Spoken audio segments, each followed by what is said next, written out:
యెషయా గ్రంథము 53వ అధ్యాయము. నిన్న రాత్రి ఆరాధనకు వచ్చిన వాళ్ళకి థియోడర్ బాబు గారు ఆల్రెడీ చెప్పారు కదండి.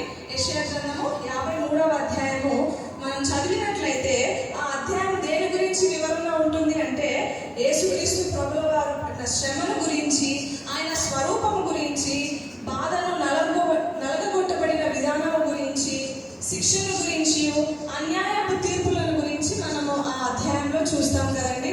ఆయన ఒక స్వరూపమైన సొగసైన లేకుండా ఒక రక్తపు ముద్ద వలె సిలువ మ్రాను మీద వేలాడుతూ ఆయన నీ కొరకు నా కొరకు నిలబడి అంత త్యాగం చేశాడంటే మనం ఏ రకంగా ఉన్నాము, దానికి అర్హులమా మనము?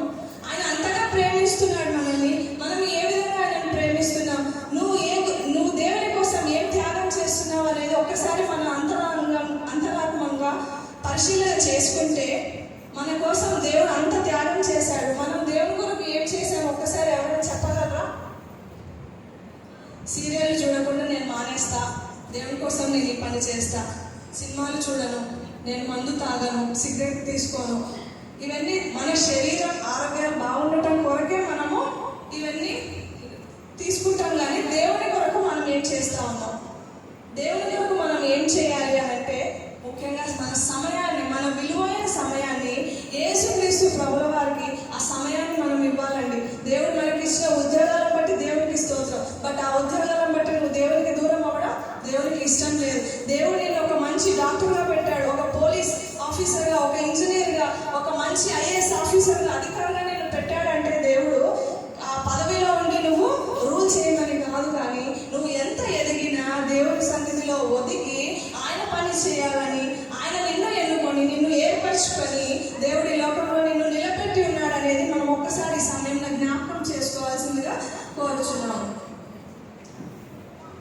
క్రీస్తు పూర్వం 900 సంవత్సరం క్రిందటనే యేసు స్వామి వీటి గురించి రాశారు. ఇందాక చెప్పాను కదండి, యెషయా గ్రంథము 53వ అధ్యాయము 2 నుంచి 5వ వచనంలో ఆయన గురించి ఆయన పడిన శ్రమ గురించి ఒక వివరణ అనేది చూసాము. తండ్రి అని పిలువలేనంతగా డిస్టెన్స్ పెరిగిపోయిందంట. ఎవరికండి? యెహోవా తండ్రికి, యేసుక్రీస్తు ప్రభుల వారికి దూరం అయిపోయిందంట. ఎందుకు అనంటే, తర్వాత ఆయన కూడా కేవలం ఒక మనిషి వల్లే దేవా నా దేవా నా దేవా నా దేవా అని ఒక మానవుడు మనం సంబోధిస్తాం. కానీ ఆయన దేవుడు కదా, యేసుక్రీస్తు ప్రభుల వారు దేవుడు కదా. మన ఆయన ఎందుకు మనలాంటి కేవలం ఒక సామాన్యమైన మనిషిగా ఆయన ఎందుకు నా దేవాన్ని సంబోధించాడంటే, ఆయన దైవంలో ఉన్నటువంటి మానవుడు అనమాట. కాబట్టి ఒక సాధారణమైన మనిషిగా ఆయన నా దేవా అని సంబోధించేది కూడా మనం గమనించవచ్చు. ఇంకొకటి, తండ్రి నుంచి కుమారుడికి ఎడబాటు అని ఇందాక నుంచి చెప్పుకుంటా ఉన్నాం. కానీ యెహోవా తండ్రి కుమారుడైనటువంటి యేసుక్రీస్తు ప్రభుల వారిని ఏ విధంగా ప్రేమిస్తున్నారు, ఆయన గురించి లేఖనాలలో ఏం బయలుపరిచినారు అనేది మనం చూసినట్లయితే, మత్తయి సువార్త 3వ అధ్యాయము 17వ వచనంలో మనం చూసినట్లయితే, ఇదిగో ఈయన నా ప్రియ కుమారుడు, ఈయన యందు నేను ఆనందించుచున్నానని చెప్పాడు. చూడండి, కుమారుడు గురించి ఈయన నా ప్రియ కుమారుడు అని తానే లేఖనాల ద్వారా మనకు బయలుపరిచారు. అలాగే మార్కు సువార్త 9వ అధ్యాయం 7వ వచనంలో మనం చూసినట్లయితే, ఈయన నా ప్రియ కుమారుడు, ఈయన మాట వినుడి అని చెప్పి కూడా లేఖనాల ద్వారా మనకు తెలియజేశాడు. తండ్రితో ఇంత అనుబంధం ఉంది కదండి కుమారుడికి. కానీ ఎందుకంత ఎడబాటు ఆయన ఎక్స్పీరియన్స్ అయ్యారు? ఎందుకంత ఎడబాటు అంటే, పూర్వకాలం మోషే ధర్మశాస్త్రం అందరికీ తెలుసు కదండి. మోషే ధర్మశాస్త్రం అంటేనే మనకి ఏ గుర్తుకు రావాలి? 10 ఆజ్ఞలు గుర్తు రావాలి.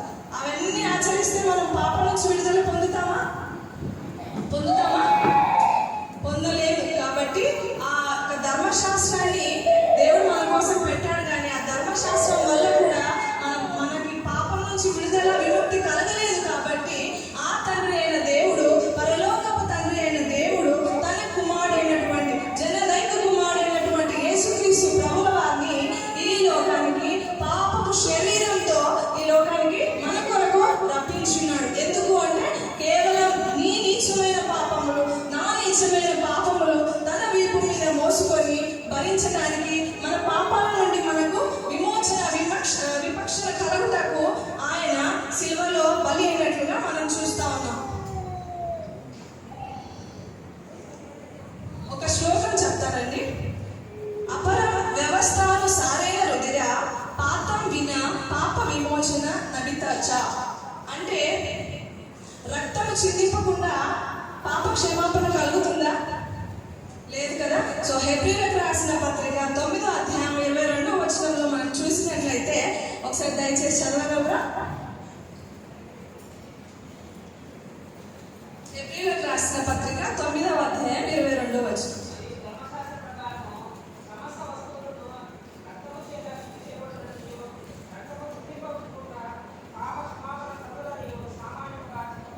చూసారండి, మన పాప క్షమాపణ కలగాలంటే రక్తం చిందించాల్సిందే. ఆ రక్తం ఎవరిదండి? ఇంకొక శ్లోకం వినండి. సర్వ పాప పరిహారో రక్త ప్రోక్షణం అవశ్యం తుద్ రక్తం పరమాత్మైన పుణ్యదాన బలియాగం. అంటే మానవులు చేసిన సర్వ పాపములకు పరిహారముగా రక్త ప్రోక్షణ అవసరము. ఆ రక్తము పరమాత్మని కొరకు పుణ్యమైన దానమును బలియును యాగమునై ఉన్నది. ఆ యాగం ఎవరిదండి? యేసుక్రీస్తు ప్రభుల వారిదే. ఇంకొకటి, నా దేవ నన్ను ఎందుకు చేయవలసితివి అనే ఈ యొక్క మాటలో ఒక రహస్యం ఉందండి, ఒక మర్మాలు ఉన్నాయి. అపార్థమైన మాటగా కూడా మనం దీన్ని తీసుకోవచ్చు. ఎందుకంటే ఎలోయి లామా సబక్తాని అంటే ఇతను ఏలియాని పిలుస్తున్నాడేమో అని అనుకున్నారు కదా. ఇక్కడ కూడా అపార్థం చేసుకున్నారు. తర్వాత ఇది ఒక మర్మయుక్తమైనది. ఈ మాటని మనము ఏ విధంగా అనొచ్చంటే the cry of anguish and loneliness అని అంటాం. ఒక విపరీతమైన ఆక్రందన, ఆవేదన, దానికి సంబంధించిన మాటగా కూడా మనము ఈ మాటను గమనించవచ్చు. సిలువలో యేసుక్రీస్తు ప్రభుల వారు వెళ్ళినటువంటి శ్రమ ఏవేవండి? మానసికంగా, శారీరకంగా, ఆధ్యాత్మికంగా, ఈ 3 రకాలుగా ఆయన సిలువపై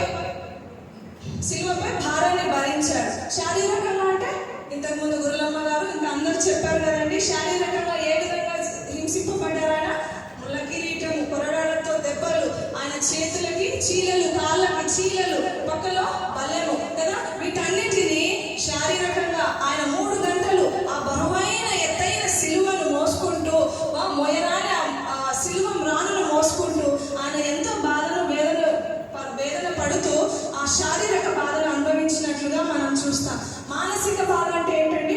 మానసిక బాధ అంటే చుట్టూన్న జనాలంతా ఆయనను చూసి పరిహరిస్తున్నారు. తర్వాత బరబ్బాను విడుదల చేయంటున్నారు. కానీ ఎవరు యేసుక్రీస్తు ప్రభుల వారిని విడుదల చేయని చెప్పట్లేదు. ఇవన్నీ ఒక మానసికంగా ఆయన ఒక దైవం పొజిషన్లో, మానవుడి పొజిషన్లో ఉంటూ ఆయన ఒక మానసిక వేదన కూడా గురి అయినట్లు మనం చూస్తూ ఉన్నాం. తర్వాత ఆధ్యాత్మిక వేదన అంటే గెత్సేమనేలో శిష్యులు వదిలిపెట్టారు. సిలువ పైన యేసుక్రీస్తు ప్రభుల వారు విడిచిపెట్టారు, తన ముఖాన్ని దాచిపెట్టుకున్నారు అన్నట్లు ఆ టైంలో కూడా ఆయన ఒక ఆధ్యాత్మికమైన వేదనను కూడా గురయ్యారు. ఇప్పుడు ఇన్ని బాధలు, ఇన్ని వేదనలు పడ్డారు కదా యేసయ్య. మరి మన అందరి బాధలు ఆయనకి ఎంతండి? ఎంత? ఇంత పెద్దవా? చిన్న చిటికి అంత, చిన్న జస్ట్ ఆవగిందంతా మన బాధ. నీ బాధ ఏదైనా సరే ఆయన మోకాళ్ళ దగ్గర ఉండి ప్రార్థించినట్లయితే, ఆయన సన్నిధిలో మీరు మొరపెట్టుకున్నట్లయితే, ఆయన పాద సన్నిధిలో మనము కన్నీటితో ఎదురు చూసినట్లయితే మనకు దేవుడు తప్పకుండా సహాయం చేస్తాడు. ఎందుకు?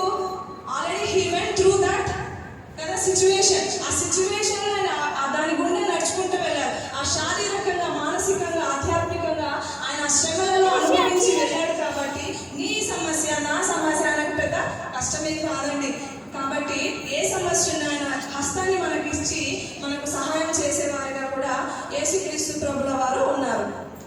ఇంకొకటి, గెత్సేమనెలో ఆయన దేని కొరకు వెళ్ళారు? ప్రార్థన చేయడానికి. దేనికోసం ప్రార్థన చేస్తున్నారు?